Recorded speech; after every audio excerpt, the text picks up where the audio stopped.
이 대장 아파트의 가격을 비교하면 알 수 있습니다. 보통은 한 10년 정도 되는 아파트를 선정을 해요. 이 부분을 제일 어려워하셨어요. 어떤 아파트를 내가 선정해야 되는지도 모르겠어요 라고 하셨습니다. 제가 그분들이 어떤 얘기 들었냐면, 안녕하세요, 세비티입니다. 오늘 저는 이런 얘기 좀 드리고 싶습니다. 우리가 부자가 되는 방법들이 여러 가지가 있겠지만 지금 같은 시기에 부동산을 공부하시는 분들이 이런 행동들을 좀 반복을 한다면 충분히 부자로 나아갈 수 있다 라는 부분에 대해서 말씀을 드리고 싶습니다. 그래서 제가 생각하는 지금 우리가 이 부동산을 공부할 때 꼭 해야 되는 3가지에 대해서 좀 말씀을 드리려고 합니다. 첫 번째입니다. 부동산 시장을 좀 장기적인 관점으로 바라보라는 겁니다. 분명 이렇게 하시는 분들도 있습니다. 근데 지금 최근에 부동산 기사 보면요, 이런 얘기 되게 많이 나와요. 계속 하락에 대한 이야기 많이 나오죠. 뭐 서울도 빠지고 있다, 다시 급매 나오고 있다, 뭐 어떤 데는 몇 억이 빠졌다, 이런 기사가 많이 나옵니다. 근데 저는 이거 어떻게 바라보느냐면요, 얼마 전까지만 해도 이 기사에서는 상승에 대한 얘기만 나왔어요. 서울도 몇 억이 올랐다, 경기도 광명이 몇 억 올랐다, 계속 그 얘기만 나왔거든요. 그게 얼마 지나지 않아서 지금 완전히 반전이 된 거예요. 근데 저는 이게 관점에 따라서 이 현상을 되게 다르게 볼 수 있을 것 같아요. 만약에 우리가 되게 단기적인 시선으로 바라보잖아요. 단기적인 시선. 그러면 이 말이 맞아요. 단기적으로 지금 정체가 되고요. 가격이 막 빠지고 막 급매들이 나오고 있습니다. 그쵸? 근데 이걸 만약에 우리가 장기적인 관점으로 보면요, 얘가 또 달라져요. 왜냐하면 이게 이제 회복이 되는 그 시장에서 잠시 주춤하다가 다시 회복이 되는 시장의 모습일 수도 있습니다. 그렇죠? 어떤 데가 관점을 보느냐에 따라 전 다르다고 생각합니다. 근데 저는 어떤 관점으로 보냐면 장기적인 관점으로 봅니다. 저는 항상 부동산 길게 봐요. 그래서 저는 웬만하면 제가 보유한 물건을 팔지 않고 지금 몇 년씩 계속 가져가고 있는데요. 그렇게 보면 어떤 걸 알 수 있냐면요, 제가 어떤 걸 매수를 했잖아요.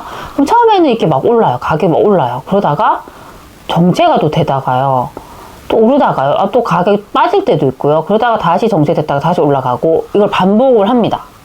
근데 이게 제가 느꼈던 건 뭐냐면, 제가 최초에 샀던 가격, 그래도 내가 그때 좀 저평가된 지역에 저평가된 물건을 잘 샀다고 하면요, 이 가격으로 회귀를 하진 않더라고요. 돌아가지 않았어요. 제가 결과적으로 이걸 오랫동안 보유를 하면요, 제가 샀던 가격보다 높아졌어요. 근데 그 중간중간에는 정체가 된다거나 빠지는 구간이 발생하게 됩니다. 그렇죠? 단기적으로 제가 이 시기에 이 구간들을 봤을 때는 당연히 실패였겠죠. 근데 장기적으로 쭉 봤을 때는 저는 성공한 투자를 한 거잖아요. 그 관점에 따라 저는 다르다고 생각합니다. 그래서 저는 지금 부동산을 공부하시고 바라보는 분들은요, 장기적인 관점 보셨으면 좋겠어요. 그래서 지금 이 하락에 포커싱 하지 마시고요, 내가 얼마나 지금 이런 시기에 급매물로 좀 더 가치가 있는 물건을 잘 살 수 있느냐, 그거에 집중하면 좋을 것 같아요. 그래서 만약에 이 하락이라는 키워드에 집중하는 사람들은요, 지금은 절대 부동산 공부 안 할 거예요. 현장도 안 갈 거고 공부도 안 할 겁니다. 근데 이 장기적인 관점으로 바라보시는 분들은요, 분명히 지금 계속적으로 매물 검토할 겁니다. 지금 얼마 전까지 계속 올라가던 아파트들도 지금 몇 억씩 빠지는 매물이 나오고 있잖아요. 그 매물을 보면서 이 매물의 가치를 보겠죠. 앞으로 상승할 가치, 이 내재적인 원래 본연의 가치에 집중하겠죠. 저는 이런 사람들이 결국 부자가 된다고 생각합니다. 그래서 지금은 다른 그런 하락의 이야기에 휘둘리지 마시고요, 장기적인 관점으로 내가 그 매물을 막 계속 검토하시면서요, 얼마나 이렇게 가치가 있느냐, 거기에 좀 더 집중을 하셨으면 좋겠습니다. 지금 전 두 번째로 지금 정말 많이 하셔야 되는 거, 제가 계속 강조드리고 있는 부분이긴 합니다. 현장, 부동산 임장, 현장을 많이 가라는 이야기입니다. 제가 현장을 많이 가라는 그 이유가 있어요. 그게 뭐냐면요, 그 가격에 대해서 내가 이 가격이 적정한지를 판단할 수 있는 거는요, 결국 현장에 가서 우리가 보게 되는 그 입지를 보고 판단할 수 있어요. 그리고 그 느낌, 내가 받는 그 느낌이 있거든요. 근데 그건 우리가 아무리 뭐 손품을 많이 판다던가 로드뷰 많이 본다고 해도 그걸 느낄 수는 없어요. 거기서 보는 그 느낌이랑 현장 직접 가서 보는 거랑 정말 느낌이 다르거든요. 저는 그렇게 하셨으면 좋겠어요. 그리고 저는 지금의 시장은 그 일시적인 정체라고 생각해요. 이게 다시 예전처럼 긴 하락으로 갈 거라 생각하지 않습니다. 이게 긴 하락으로 갈 거라 생각하지 않아요. 일시적인 정체라고 생각합니다. 그러면 이게 정체가 됐잖아요. 내가 나중에 이게 또 내년이 되면 어떻게 상황이 바뀔지 몰라요. 갑자기 급변할 수도 있어요. 이 상황이. 갑자기 못 갔던 곳들이 갑자기 몇 억씩 막 상승을 해갈 수 있습니다. 그 상황이 됐을 때 우리가 실행을 하려고 하면요. 이 현장을 많이 안 가본 사람은 바로 실행할 수가 없습니다. 계속 고민하게 되고 뭔가 불안해요. 진짜 맞을까? 근데 지금 같은 시기에 현장 많이 가보시는 분들은요, 그 급변하는 시기가 오면요, 이분들은 바로 실행할 수 있습니다. 왜냐하면 나는 계속 가봤거든요. 계속 다양한 곳들 가보고 이 아파트와 다른 아파트 비교하고 또 급지를 계속 비교하면서 여기가 정말 괜찮다는 판단을 내릴 수 있을 정도가 됐어요. 그래서 그런 사람들은 확신이 있어요. 확신. 바로 그 시기가 오면 실행할 수 있습니다. 그래서 저는 지금 같은 시기는 그냥 현장을 다니기 너무 좋은 시기예요. 겨울이긴 하지만 저도 최근에 정말 임장을 많이 했습니다. 제가 그동안 가봤던 곳들도 다시 가보기도 해봤고요. 제가 못 가봤던 곳들도 이번 기회에 많이 가보기도 했습니다. 조용하다 보니까, 현장이 조용하다 보니까 제가 더 많은 거 볼 수 있었고요. 제가 부동산에 가보기도 하고 아닌 부동산에 연락을 많이 드려보면 소장님들이 예전보다 더 많은 정보를 주셨어요.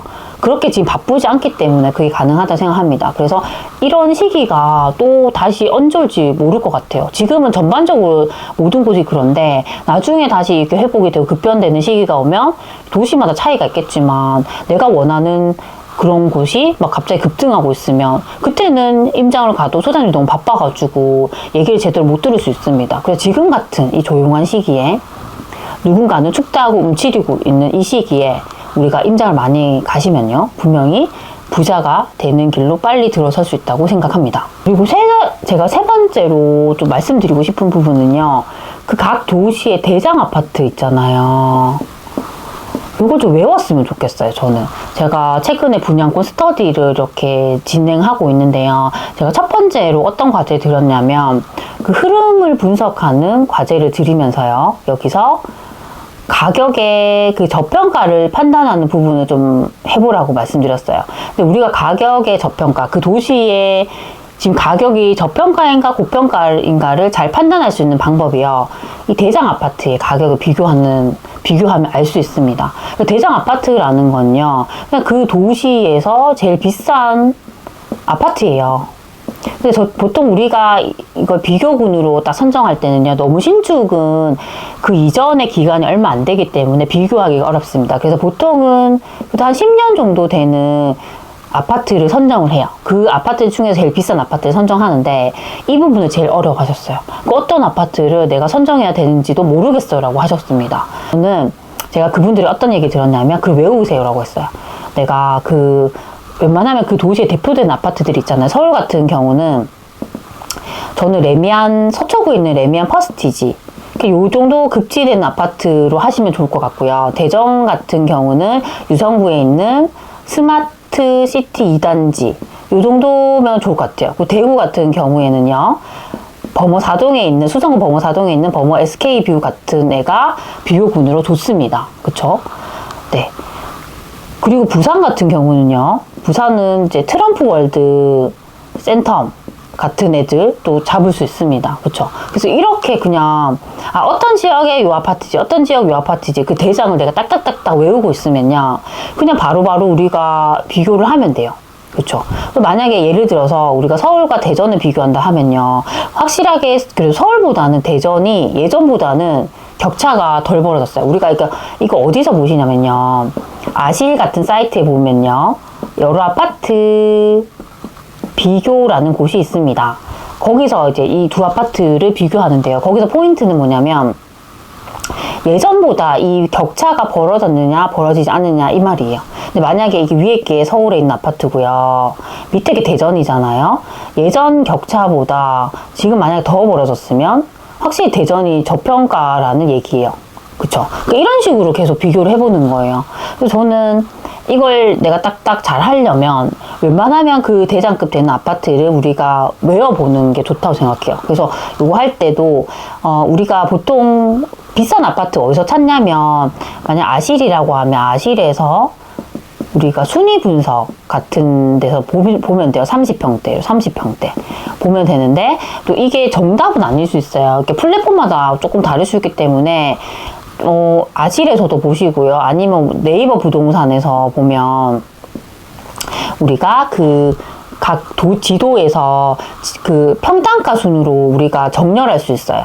그러면 우리가 입지가 그 도시에서 제일 좋은 곳을 딱 선정해가지고 평당가 순으로 딱 소팅을 하면 거기서 제일 비싼 아파트 나오니까 뭐 그렇게 좀 대조를 해가지고 계속적으로 그 대장 아파트를 한번 추려보시는 것도 좋다고 생각합니다. 네.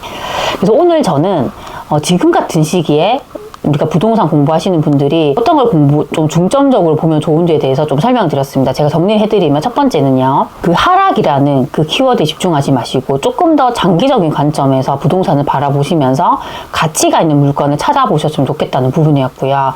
두 번째는 현장을 많이 가보라는 겁니다. 현장을 지금 많이 가봐야지 우리가 나중에 다시 급등하는 시기가 오면 바로 확신 있게 우리가 실행을 할 수가 있습니다. 그리고 세 번째는 각 도시의 대장 아파트를 한번 외워보라는 얘기입니다. 그 대장 아파트를 내가 바로바로 캐치할 수 있어야지 우리가 그 지역 간에 비교를 할 수 있어요. 그래서 이 지역이 지금 고평가인가 저평가인가 바로바로 캐치할 수 있기 때문에 그런 것들을 지금 많이 해두시면 좋을 것 같습니다. 네, 앞으로도 제가 저희 부동산 공부하시는 부분에 있어서 도움될 수 있는 내용들을 많이 알려드리도록 하겠습니다. 그럼 우리 다음 시간에 만나요. 안녕.